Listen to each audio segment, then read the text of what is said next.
राधे राधे। जय श्री कृष्णा। आज हम सुनेंगे उत्पन्ना एकादशी व्रत कथा। नमस्कार दोस्तों, स्वागत है आपका अपने चैनल अति लालसा सनातन उपाय चैनल में। धर्मराज युधिष्ठिर कहने लगे कि हे भगवान, मैंने कार्तिक शुक्ल एकादशी अर्थात ब्रह्मबोधिनी एकादशी का सब विस्तार वर्णन सुना। अब आप कृपया करके मुझे मार्गशीर्ष माह के कृष्ण पक्ष की एकादशी के विषय में भी बतलाइए। इस एकादशी का क्या नाम है तथा इसके व्रत का क्या विधान है, इसकी विधि क्या है, इसका व्रत करने से किस फल की प्राप्ति होती है, कृपया यह सब विधान पूर्वक कहिए। भगवान श्री कृष्ण बोले, मार्गशीर्ष माह के कृष्ण पक्ष में आने वाली इस एकादशी को उत्पन्ना एकादशी कहा जाता है। यह व्रत शंखोद्वार तीर्थ में स्नान करके भगवान के दर्शन करने से जो फल प्राप्त होता है उसके बराबर पुण्य मिलता है।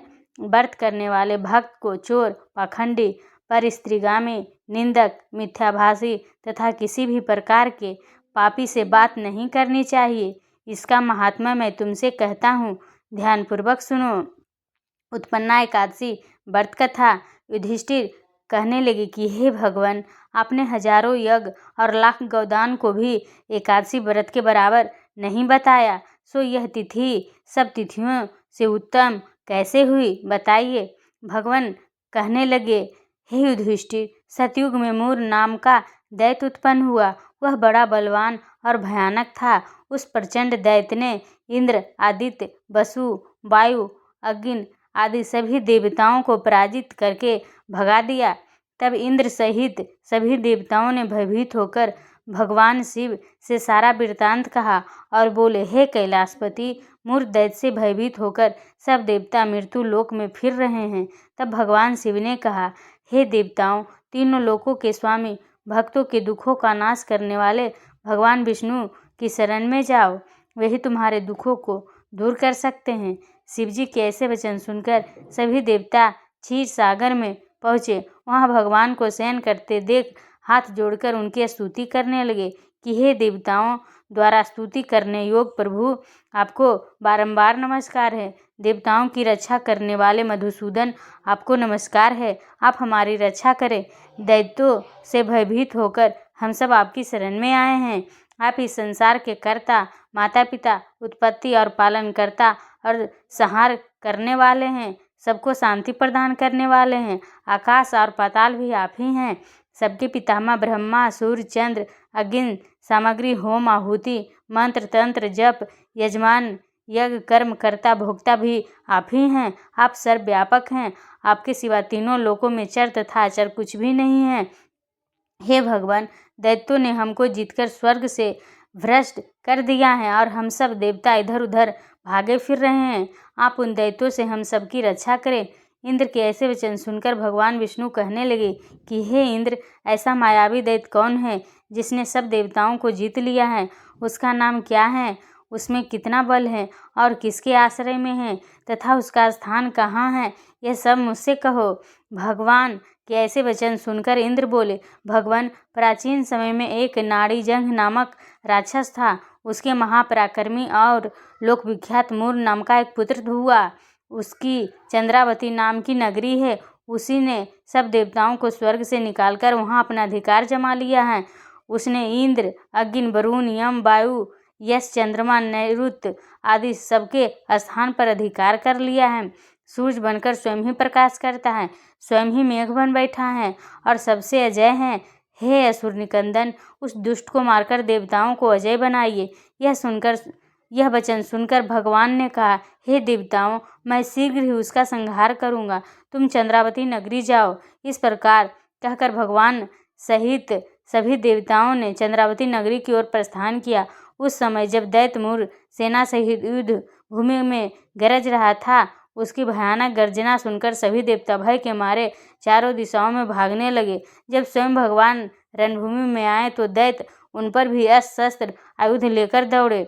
भगवान ने उन्हें सर्प के समान अपने बाणों से बिंध डाला। बहुत से दैत्य मारे गए, केवल मूर बचा रहा। वह अविचल भाव से भगवान के साथ युद्ध करता रहा। भगवान जो भी तीक्ष्ण बाण चलाते वह उसके लिए पुष्प सिद्ध होता। उसका शरीर छिन्न भिन्न हो गया, किंतु वह लगातार युद्ध करता रहा। दोनों के बीच मल्लयुद्ध भी हुआ। 10,000 बस तक उनका युद्ध चलता रहा, किंतु मुर नहीं मरा। थक कर भगवान बद्रिकाश्रम चले गए। वहाँ हेमवती नामक सुंदर गुफा थी। उसमें विश्राम करने के लिए भगवान उसके अंदर प्रवेश कर गए। यह गुफा 12 योजन लंबी थी और उसका एक ही द्वार था। विष्णु भगवान वहाँ योग निद्रा की गोद में सो गए। मोर भी पीछे पीछे आ गया और भगवान को सोया देखकर मारने को उद्यत हुआ।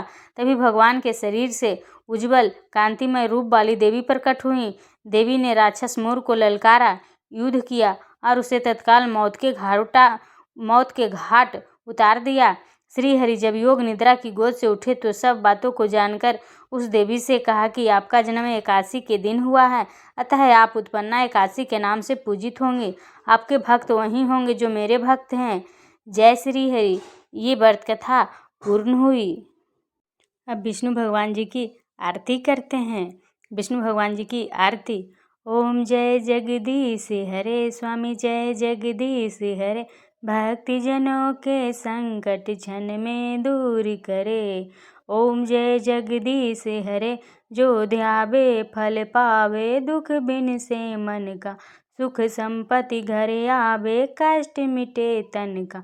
ओम जय जगदीश हरे स्वामी, जय जगदीश हरे, माते पिता तुम मेरे, शरण गहूँ मैं किसकी, तुम बिना और न दूजा, आस करूँ मैं जिसकी। ओम जय जगदीश हरे, तुम पूरन परमात्मा, तुम अंतर्यामी, पर ब्रह्मा परमेश्वर, तुम सबके स्वामी। ओम जय जगदीश हरे, तुम करुणा के सागर, तुम पालन करता, मैं सेवक तुम स्वामी, कृपा करो भरता। ओम जय जगदीश हरे, तुम होए के अगोचर, सबके प्राणपति, किस विधि मिलूं दया मैं तुमको मैं कुमति। ओम जय जगदीश हरे, दीन बंधु दुख हरता, तुम रक्षक मेरे, करुणा हस्त बढ़ाओ, द्वार पड़ा मैं तेरे। ओम जय जगदीश हरे, विषय विकार मिटाओ, पाप हरो देवा, श्रद्धा भक्ति बढ़ाओ, संतन की सेवा। ओम जय जगदीश हरे स्वामी, जय जगदीश हरे, श्री जगदीश जी की आरती जो कोई नर गावे, कहत शिवानंद स्वामी सुख संपत्ति पावे। ओम जय जगदीश हरे स्वामी, जय जगदीश हरे। ये थी विष्णु भगवान जी की आरती जो पूर्ण हुई। अब एकादशी माता जी की आरती करते हैं। ओम जय एकादशी, जय एकादशी, जय एकादशी माता, विष्णु पूजा व्रत को धारण कर शक्ति मुक्ति पाता। ओम जय एकादशी, जय एकादशी, जय एकादशी माता, तेरे नाम गिनाऊं देवी, भक्ति प्रदान करनी, गण गौरव की देनी माता, शास्त्रों में वर्णी। ओम जय एकादशी, जय एकादशी, जय एकादशी माता, मार्गशीर्ष के कृष्ण पक्ष की उत्पन्ना, विश्वतारिणी जन्मी, शुक्ल पक्ष में हुई मोक्षदा, मुक्तिदाता बनाई। ओम जय एकादशी, जय एकादशी, जय एकादशी माता, पौष के कृष्ण पक्ष की सफला नामक है, शुक्ल पक्ष में होई पुत्रदा, आनंद अधिक रहे। ओम जय एकादशी, जय एकादशी, जय एकादशी माता। ये थी एकादशी माता जी की आरती जो पूर्ण हुई। तो आज की ये जानकारी आपको कैसी लगी? अगर वीडियो पसंद आई हो तो वीडियो को लाइक सब्सक्राइब शेयर करना ना भूलें। अगर चैनल पर पहली बार आए हैं तो चैनल को सब्सक्राइब कीजिए, जितना हो सके चैनल को शेयर कीजिए, वीडियो को शेयर कीजिए और कमेंट बॉक्स में जय श्री हरि अवश्य लिखिए। जो भी भक्तगण जय श्री हरि लिखेंगे कमेंट बॉक्स में, उनकी मनोकामना शीघ्र अतिशीघ्र पूर्ण होगी। तो मिलते हैं नेक्स्ट वीडियो में, तब तक थैंक्स फॉर वॉचिंग।